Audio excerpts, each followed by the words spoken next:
location, Abuja, Nigeria. I am Khadija Oluwatoyi.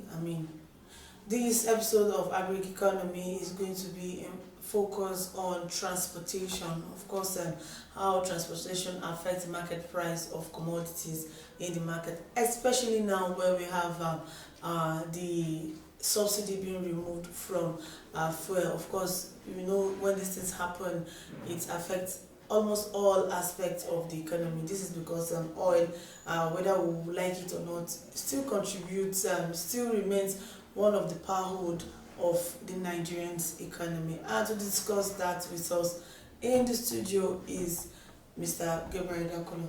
Welcome to the program, sir. Good morning. Thank you for having me. We have seen, we all know what the price of food item is saying in markets. Where now we buy rice for nothing less than 52,000 naira for Nigerian rice, and then of course the foreign rice is even nowhere. For average earners, it's not where you can even go close to. So looking at all of this, we decided to take a look at the cost implication of transportation on macro prices. What does this mean? Actually, when you look at transportation cost on agricultural produce, you will have to have about 25 to 30% marking or markup cost for any agri product that is being sent to the market. For example, for produced or completely produced products like bags of rice from the factory, for example, from the production plant, for example, cost of transportation is added vis-a-vis the freight that will go with it, and all this cost is dependent on the distance of where it's going, where it's coming from to the market. The same applies to agri-produce that are directly coming from the farm or from the agrarian areas to the catchment market. The distance determines the cost of how much the produce are going to be. So one thing again that we need to also know is that if we use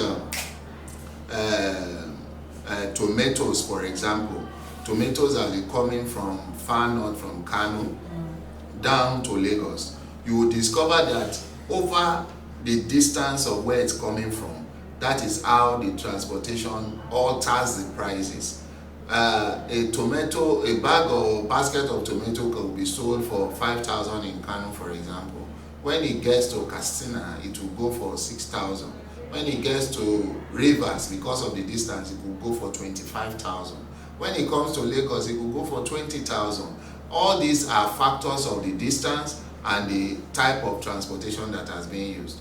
We all know that for a long time now, is the road transportation that is being used to transport agri commodities, agri produce, and the cost of fuel goes a long way in affecting the price of that is being charged by the transporters in most cases. So we cannot compare the cost of fuel at 147, for example, with the cost of fuel that is obtainable now at over 600. So if the transportation cost a year ago for a full trailer load of onions, for example, from Kano State to Lagos, in the market in Lagos, for example, is probably 200,000.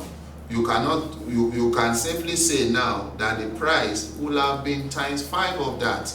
And when the price that used to be 200,000 has gone up to like $1 million, you can now determine the price that will be applied to the cost of this agri products, say for example onions. So transportation depends largely on the mode and the means that is being used.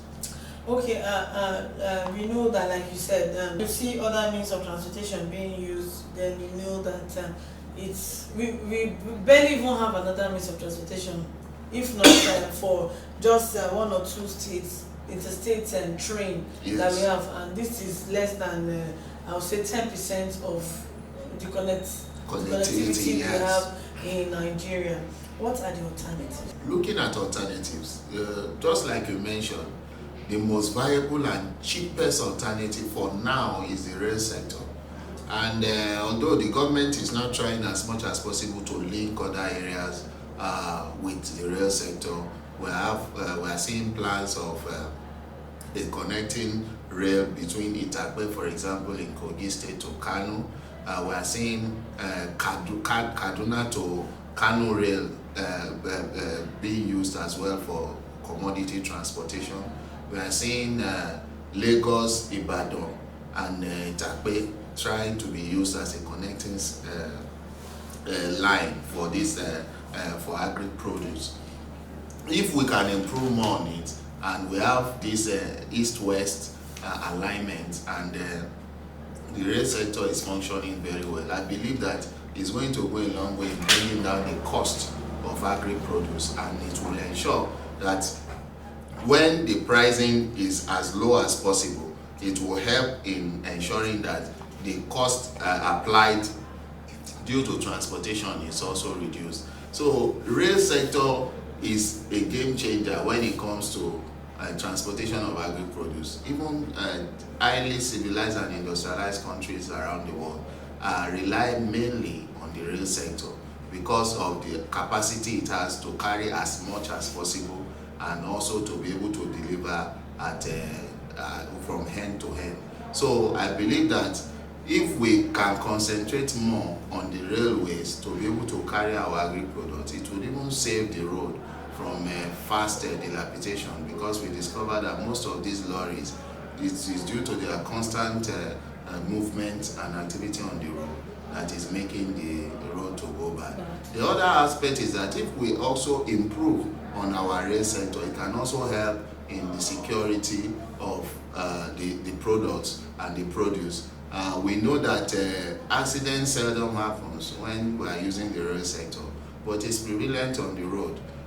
The driver that is carrying a large portion of agricultural products can just fall into a ditch, and all the products will be spoiled and stuff like that. So it also helps in preservation, reduction of accident, and ensuring the safety of the produce to its destination. Do you think the issue of price control that we discussed some time back can come to play, especially now in this issue of transportation? Because I know that for some of us who go to farm markets, like outskirts of the FCT, if you check the transportation of going to the orange market, to buy, for example, a basket of tomato, a small tomato basket there, it should be like 9,500. Okay. But by the time you're buying in Day, you're buying for 15,000, 16,000. Yes. Looking at the transportation and all of it, do you think there is, if the federal government can come up with maybe, so to say, a temporary price control, this thing, is that possible?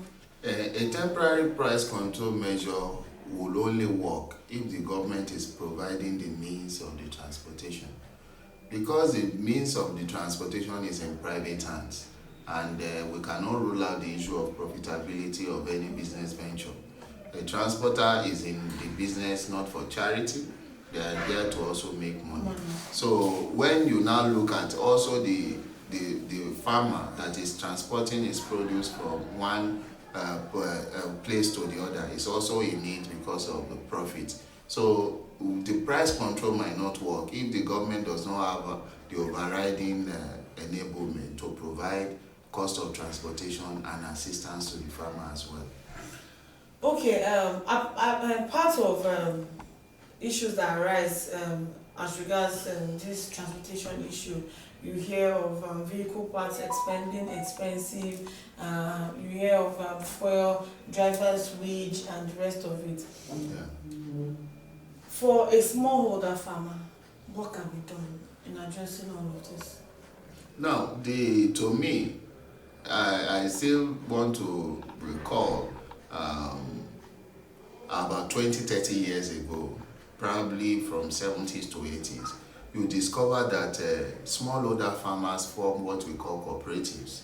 And in that cooperative, there's a pool of funds that is being used to buy vehicles, especially then vans, that they can be able to put their produce to the market. So it looks like a joint venture that they come together, put their produce in those in those vans that is owned by the cooperative, that whatever profit the cooperative makes also is shared amongst them, so they are able to transport those products to the market, and through that process they have been able to seamlessly engage the movement of their products to the desired market. But you discover that over time this kind of arrangement has stopped. I believe that if we want improvement in this sector, knowing fully well that the government cannot do everything, I think the farmers cooperative should come together in a way of ensuring that some of these transport means of transportation, like the vehicles, the trucks, the trailers, are being purchased by the association for their members that are practicing smallholder farmers, so that their produce, when it's time to transport, they will not be disappointed. They will also have enough flexibility in price, because they know that they are doing it for themselves. So this will go a long way in making the pricing of the products competitive when it gets to the market. For a farming association, for example, a farmers cooperative from Kaduna State, for example, from maybe Kankia local government or wherever, that they have done that, and they are bringing their produce from Kankia, for example, to Lagos, you will discover that probably because it's their lorry, they will just look at the cost of fueling from there to Lagos and a little markup for welfare of the drivers or salaries they are going to pay them.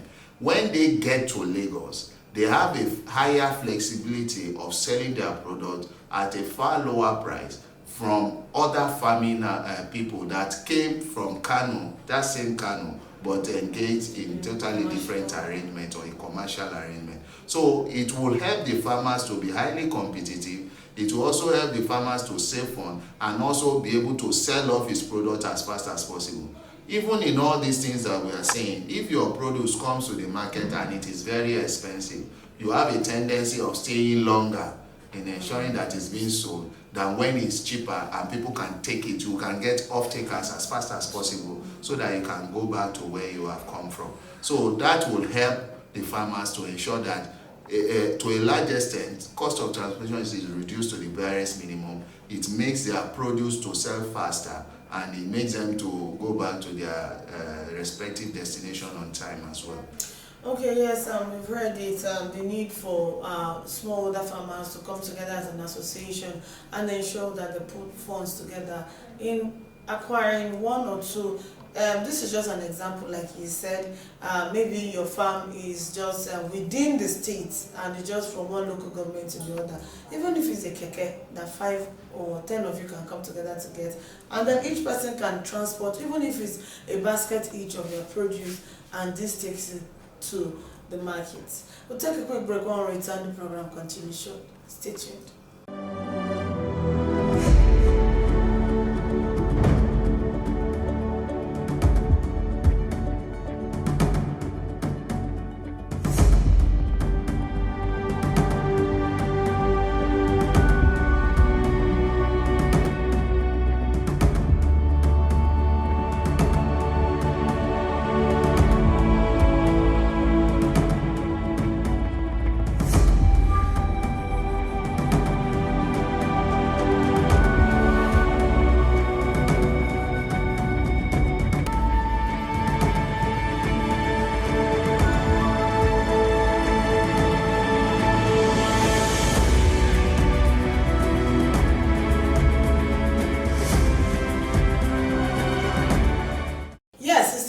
Agric economy on ARSN television, Abuja, Nigeria. We've been discussing on commodity promotion. Now, our guest has said so much as regards what can be done in mitigating the effect of this high transportation fare on agri-commodity when it gets to the market. Of course, we know those that are affected in ripple effect are the low-income earners, so to say. Okay, so now you tell us this whole transportation thing, the effect and a temporal, solution. What Nigerians can do, so to say, before we now begin to look at government coming to the aid of farmers and, of course, Nigerians as a whole. Yeah.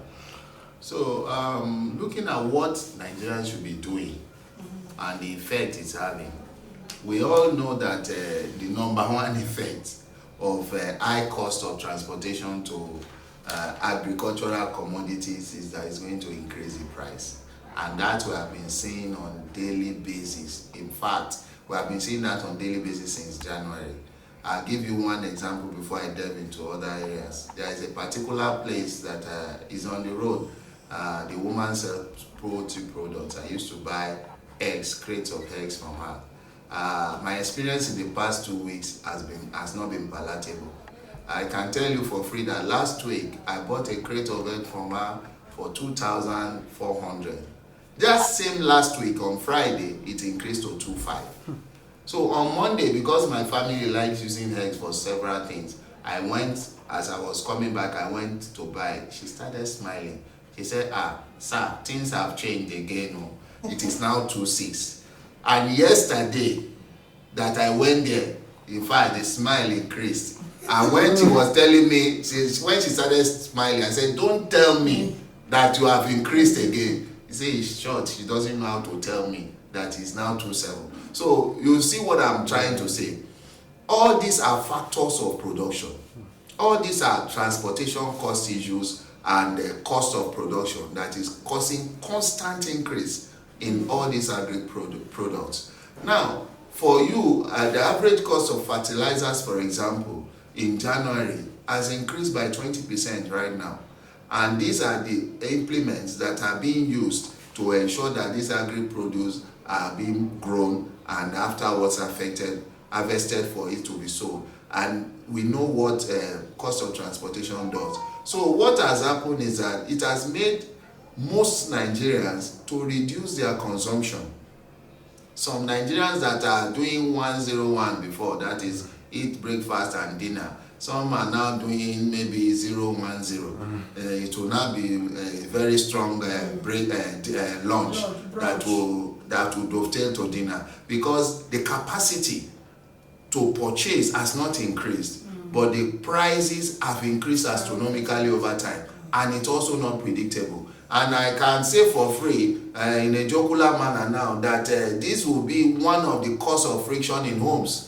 Because the husband will be very angry when he gives the wife money to go to the market and he comes back with a small bag and the man is expecting something bigger, and it will now start there, are you keeping money somewhere or there? But the truth is that it's what is in the market. So it has reduced the consumption of Nigerians because of high cost of transportation that is affecting prices. It has also reduced the welfare of Nigerians, because when you are not feeding well, there is no way you will be okay or be all right health-wise and other ways.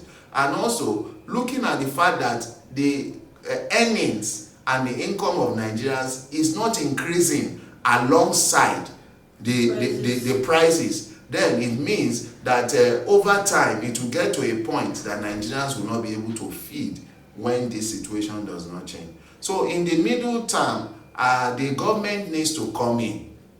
We know that in most cases when there is scarcity occasioned by maybe natural disasters that makes farmers not to come to the market, there are releases from strategic grain reserves and the rest to be able to cushion the effect of price in the market.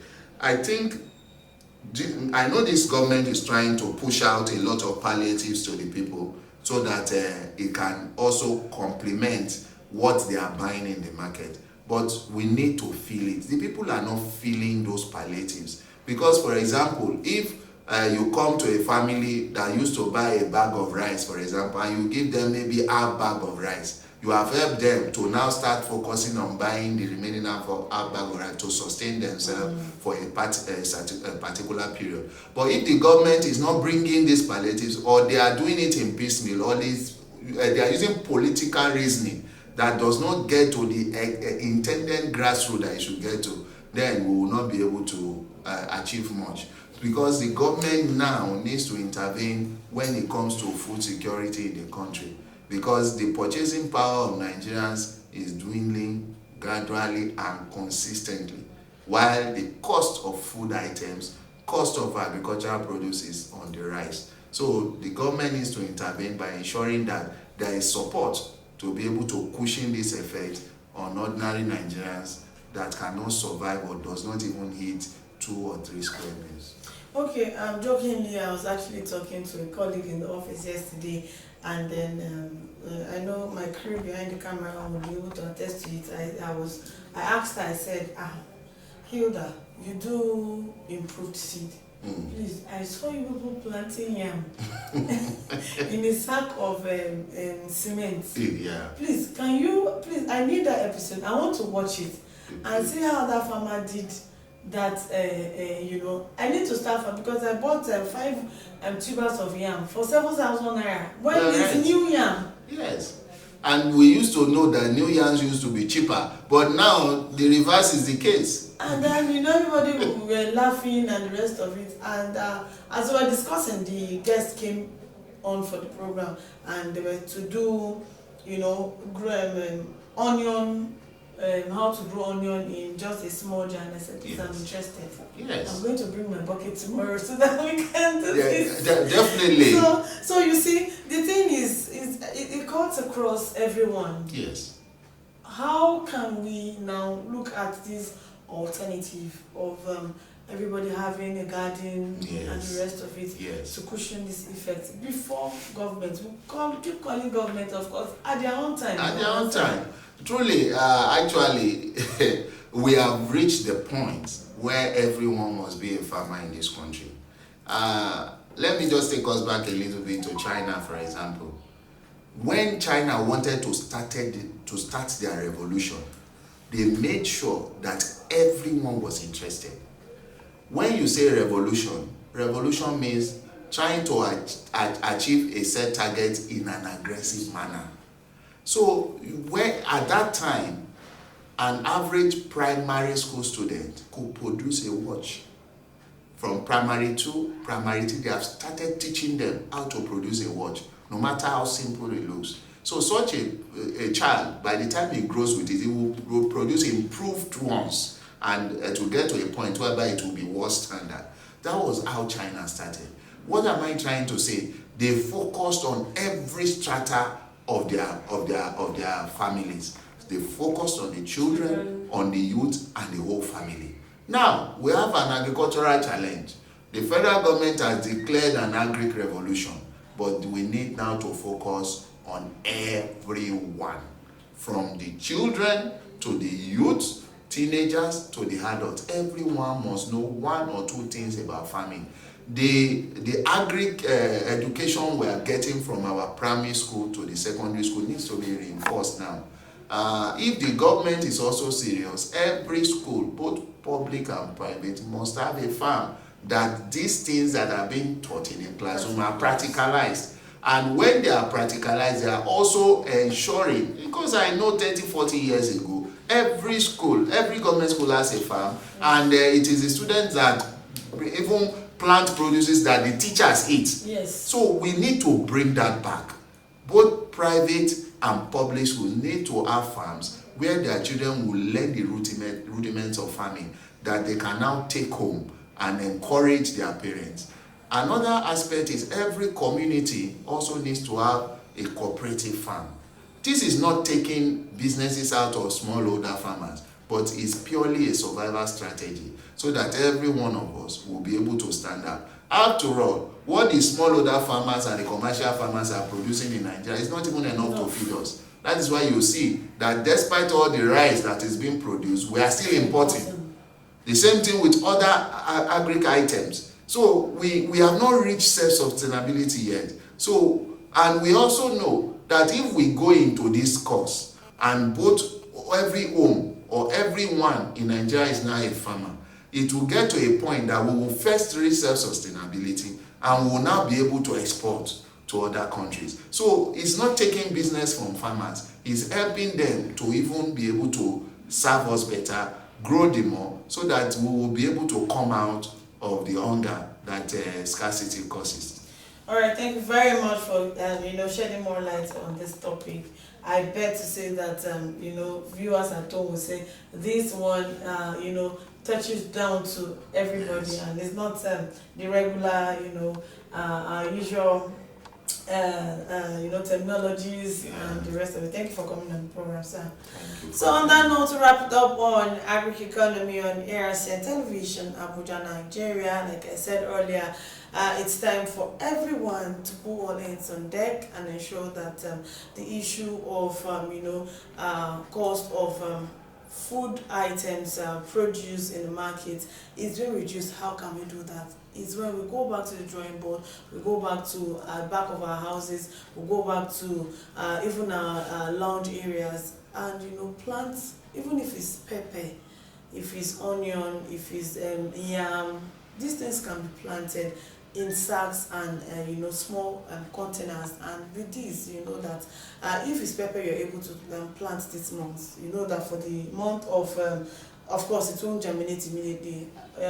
For the next 1 month, you know that after 1 month you begin to see the pepper growing and becoming mature. And if you want to use pepper, you can easily go there and make use of it. By that you're saving a lot of some money for yourselves, as with the way the nation is going. On that note, to wrap it up on today's episode of the program, thank you for joining us. I am Khadija Oluwatoyin. I'm saying bye.